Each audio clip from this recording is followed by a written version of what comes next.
नमस्कार, जनसंवाद में आपका स्वागत है दोस्तों। आज गया है 6 दिसंबर। फटाफट ब्रेकिंग न्यूज़ निकल के आ रही है, करके आपको विस्तार से बताएंगे। तो दोस्तों, पहली बड़ी अपडेट निकल के आई। राजस्थान में बीजेपी के बहुमत के बाद हालात बेहद खराब। राजपूत करणी सेना के अध्यक्ष की गोली मारकर हत्या।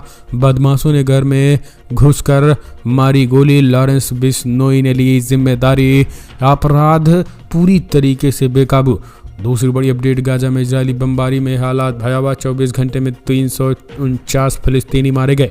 कुल मृतकों की संख्या 16,000 के करीब। बताएंगे इसके बारे में।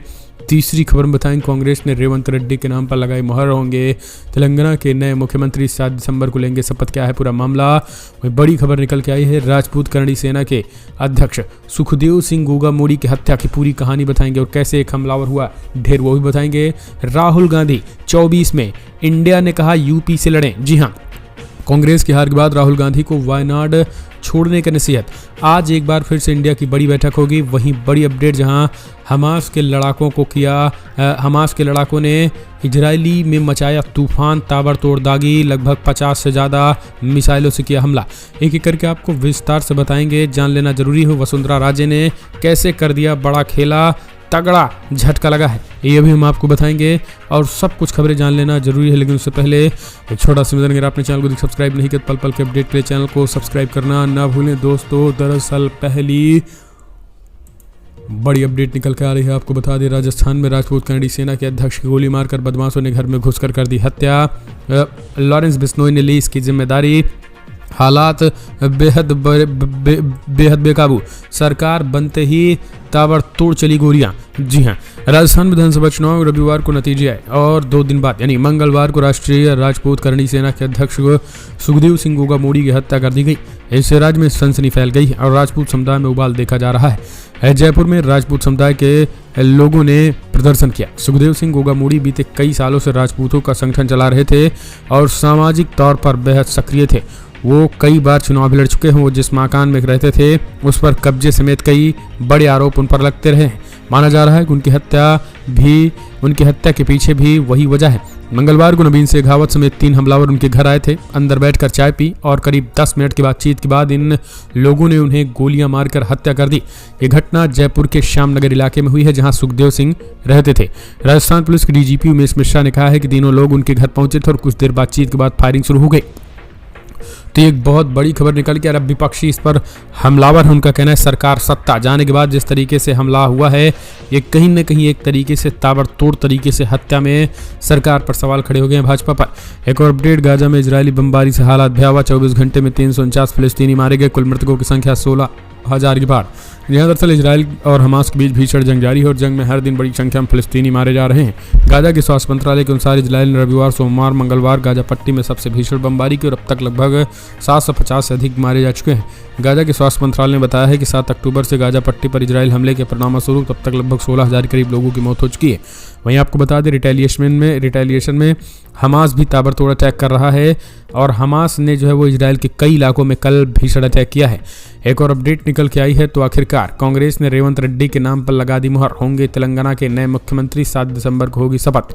तेलंगाना में कांग्रेस की बड़ी जीत के बाद मुख्यमंत्री पद के लिए नाम फाइनल हो गया है। तेलंगाना राज्य में कांग्रेस के चीफ और जीत में बड़ा योगदान देने वाले रेवंत रेड्डी तेलंगाना के नए मुख्यमंत्री होंगे। 7 दिसंबर को उनका नाम शपथ ग्रहण होगा। हालांकि कांग्रेस ने अभी तक इसका आधिकारिक ऐलान नहीं किया है। वहीं आपको बता दें, इस पूरे मामले में कांग्रेस ने ऐलान कर दिया है। बता दें, तेलंगाना में कांग्रेस की जीत के बाद से रेवंत रेड्डी का ही नाम टॉप पर चल रहा था। सोमवार को कांग्रेस की बैठक के दौरान सभी नवनिर्वाचित विधायकों ने प्रस्ताव पास कर दिया था, तो सीधे तौर पर रेवंत रेड्डी के नाम पर मुहर लग गई है।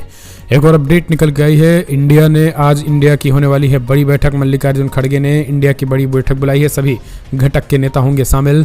इस बीच राहुल गांधी के यूपी से चुनाव लड़ने का प्रस्ताव। दरअसल राजस्थान, मध्य प्रदेश और छत्तीसगढ़ में फिलहाल हार के बाद अब हिंदी भाषी राज्यों से राहुल गांधी को चुनाव लड़ाए जाने की चर्चा तेज हो चुकी है। इतना ही नहीं, विपक्षी गठबंधन इंडिया के नेता सांसद राहुल गांधी को वायनाड के बजाय उत्तर भारत से लड़ने की सलाह देने लगे। साल 2019 में हुए लोकसभा चुनाव में राहुल कांग्रेस गढ़ माना जाने वाली यूपी की मेठी सीट से हार का सामना करना पड़ा था। इंडिया में शामिल वरिष्ठ नेता MP गोविंदन ने कांग्रेस के केरला में लड़ने के फैसले पर सवाल उठाए। द न्यूज इंडियन एक्सप्रेस की रिपोर्ट के मुताबिक CPI नेता कहना है कोई भी कॉमन सेंस वाला व्यक्ति समझ जाएगा कि राहुल को अगले चुनाव में वायनाड से नहीं लड़ना चाहिए। राहुल ने 2019 चुनाव में वायनाड सीट से बड़ी जीत हासिल की थी। राहुल गांधी को उत्तर भारत में अपनी पकड़ मजबूत करनी चाहिए। दक्षिण भारत गढ़ हमेशा राहुल का रहा है, लेकिन राहुल अगर उत्तर भारत छोड़ेंगे तो ये कांग्रेस के लिए ठीक नहीं होगा और फिर किसी के लिए ठीक नहीं होगा। ये चीज़ उन्होंने कही है। एक और अपडेट निकल के आई है दोस्तों, इजराइल के भीतर घुस गए हिजबुल्लाह के जवान, छावनी में झड़पों की खबर। दरअसल लेबनान के इस्लामी प्रतिरोध आंदोलन ने जर्मनी शासन के कई सैन्य संगठनों को निशाना बनाया है। अल नस्रा समाचार वेबसाइट के अनुसार लेबनान के इस्लामी प्रतिरोध आंदोलन हिजबुल्लाह ने गाजा की जनता के समर्थन में जर्मनी शासन पर हमलों को जारी रखते हुए उचित हथियारों से बरका रीशा बेस सहित कई ठिकानों को भी निशाना बनाया। रिपोर्ट में बताया गया है कि हिजबुल्लाह ने उपयुक्त हथियारों से हनीता क्षेत्र में इजरायली सैनिकों के एक समूह को निशाना बनाया है और बड़े पैमाने पर घुस करके भीषण तबाही मचाई है। हिजबुल्लाह के इस अटैक के बाद एक तरीके से वहां भी माहौल पूरी तरीके से इजराइल में भगदड़ जैसे मच चुकी है। एक और अपडेट निकल के आई, हमास का बड़ा दावा, कई इलाकों में इजरायली सेना के पैर उखाड़ दिए हैं। जी हाँ, दरअसल आपको बता दें, फलस्तीन के इस्लामी प्रतिरोध आंदोलन हमास के सैन्य शाखा इजादुद्दीन अल कस्साम ब्रिगेड के कमांडर ने कहा है कि इजराइल के 70% सैनिकों को गाजा के उत्तरी क्षेत्र में पीछे हटने के लिए मजबूर कर दिया। अल कासम के इस कमांडर का कहना है कि तूफान अल-अक्सा ऑपरेशन और मैदान में हार के बाद इजराइल के 70% सैनिक गाजा के उत्तरी क्षेत्र से पीछे हट गए हैं। हमास के कमांडर ने कहा है कि इजरायली सेना की जमीनी कार्रवाई दक्षिणी गाजा पट्टी पर केंद्रित है। आपको बता दें, लेबनान और फिलिस्तीन के प्रतिरोध आंदोलन के लीजिया ने इजराइल के हमलों के जवाब में गज्जा और उत्तरी अधिकृत फिलिस्तीन में इजरायली सैनिकों के ठिकानों को निशाना बनाया गया है। तो ताबड़तोड़ अटैक जारी है, ये चीज़ें उन्होंने कही हैं। फिलहाल कमेंट माध्यम से अपने सुझाव दे। अगली एक और अपडेट, और मध्य प्रदेश में हार के बाद बड़ा अपडेट, कांग्रेस ने कहा बैलेट पेपर में 199 सीटों पर जीती है कांग्रेस। जी हाँ, 199।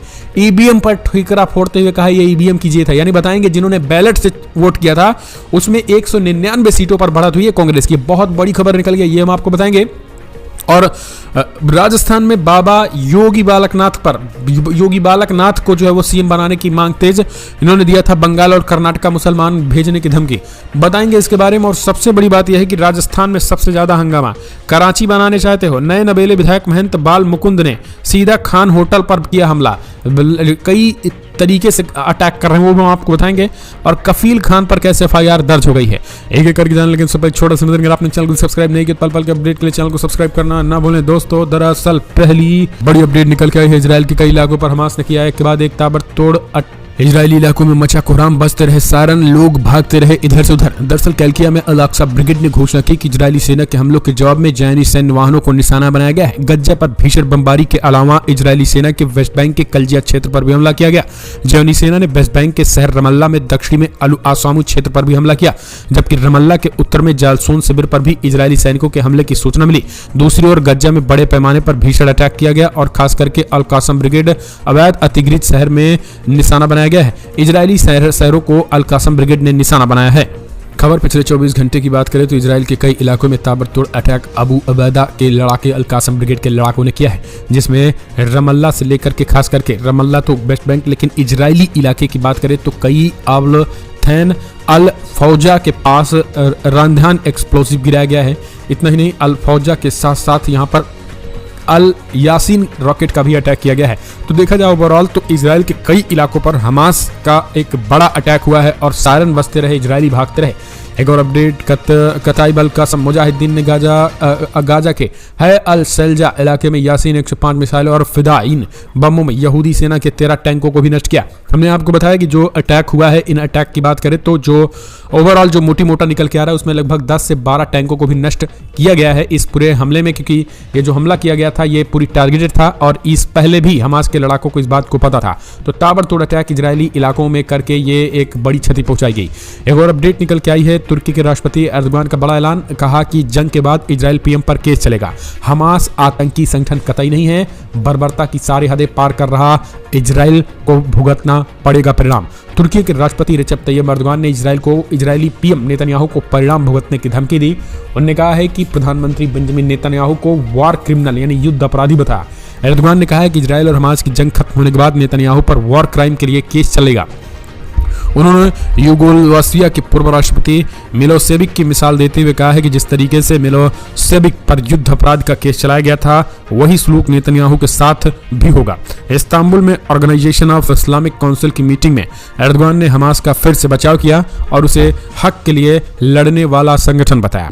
नेतन्याहू को एर्दोगान ने कसाई और नरसंहार करने वाला मुजरिम बताया। एर्दोगान ने कहा कि इजराइल गाजा में मासूम बच्चे लोगों को कत्ल का गुनहगार है और उसे मानवता पर बातचीत करने का कोई हक नहीं है। तो ये चीजें जो है वो कही जा रही हैं। अगली एक और अपडेट निकल के आई है दोस्तों, गाजा में खतरनाक बीमारी पैदा हो गई है। खास करके इजरायली रसायन, बारूद और फास्फोरस बमों की बारिश से वायरस पैदा हुआ, जिससे अब इजरायली सेना को ही भारी पड़ रहा है। अब की बार जो है वो इस वाले सेशन में पड़ रहे हैं भारी बीमारी से मर रहे हैं। जी हाँ, गाजा के लोग तो मर रहे हैं, लेकिन इजरायली सैनिक को अभी तक अंदाजा नहीं था। लेकिन जब इजरायली सैनिक अब मरने लगे हैं तो अब लगभग खबर निकल के आई है कि लगभग 384 सैनिक जो है वापस आ चुके हैं। जी हाँ, गाजा में लड़ रहे यहूदी सेना ने अब भारी मुश्किल में। इजरायली अखबार एदिओथ उन्हान की विस्फोटक रिपोर्ट, अब तक 384 से ज्यादा इजरायली सैनिक वापस आ चुके हैं बीमारी की वजह से। गाजा में जमीनी अभियान चलाने वाले हजारों सैनिक एक घातक प्रकार के वायरस की चपेट में आ गए हैं। हजारों यहूदी सैनिक विभिन्न रोगों से पीड़ित हो रहे हैं, खासकर की आंखों में प्रॉब्लम, इतना ही नहीं सांस लेने में दिक्कत जैसी कई चीजें हो रही हैं। यहूदी सैनिक सिगोल नामक घातक बैक्टीरिया से संक्रमित हो रहे हैं। यहूदी सैन्य गति, रेचक पेट और आंतों के रोगों से पीड़ित प्रतिदिन सैकड़ों यहूदी सैनिकों को इजरायली हॉस्पिटल में भर्ती कराया जा रहा है। जी हाँ, गाजा से उन्हें निकाल करके उन्हें हॉस्पिटल ले जाया जा रहा है। गाजा की जलवायु, गंदे और सड़े भोजन और वातावरण के अलावा बारूद, रसायन और फास्फोरस बमों की बारिश से ये वायरस पैदा हुआ है। गाजा में युद्ध के कारण यहूदी सैनिक भी अवसाद और मानसिक बीमारी से पूरी तरीके से पीड़ित हो चुके। तो हालात जो है वो बद से बदतर हो चुके हैं। तो ये समझिए, अभी तक केवल जो यूएन केवल गाजा के लोगों के लिए कह रहा था, वो अब इजरायली सेना स्वयं अपने लिए कह रही है। एक और अपडेट, क्यूबा के राष्ट्रपति के सामने सुप्रीम लीडर ईरान के राष्ट्रपति ने रखा बड़ा प्रस्ताव। अमेरिका और पश्चिम को इस तरीके से होगा मुकाबला। इस्लामी क्रांति के वरिष्ठ नेता का कहना है कि एक संगठन बनाने के लिए, उन देशों के बीच गठबंधन बनाने के लिए जो अमेरिका और पश्चिम को जोर जबरदस्तियों के मुकाबले में समान दृष्टिकोण रखते हैं। ईरान और क्यूबा के पास पाई जाने वाली अपार राजनीतिक और आर्थिक क्षमताओं से लाभ उठाया जाना चाहिए। दरअसल सोमवार की शाम क्यूबा के राष्ट्रपति मिगेल दियाज कैनल के वरिष्ठ शिष्टमंडल के साथ सुप्रीम लीडर से मुलाकात की। इस मुलाकात में इस्लामी क्रांति के वरिष्ठ नेता ने कहा है कि उन देशों के बीच गठबंधन बहुत ही प्रभावी हो सकता है जो अमेरिका और पश्चिम की जोर जबरदस्ती के मुकाबले में समान नजरिए रखते हैं। उनका कहना है कि इन देशों के बीच आर्थिक सहयोग पर केंद्रित गठबंधन फलस्तीन जैसे महत्वपूर्ण मुद्दे के समान दृष्टिकोण रखने में प्रभावी हो सकता है और इसके जरिए जो है वो पश्चिमी देशों से मुकाबला करने के लिए छोटे छोटे देशों को एकजुट लाने की तैयारी ईरान कर रहा है। ईरान की रणनीति है कि छोटे छोटे देशों को साथ साथ दुश्मन अमेरिका और पश्चिमी देशों के दुश्मन देशों के साथ हाथ मिला करके एक नया संगठन खड़ा किया जाए जो तभी अमेरिका को करारा जवाब मिल सकेगा। एक और अपडेट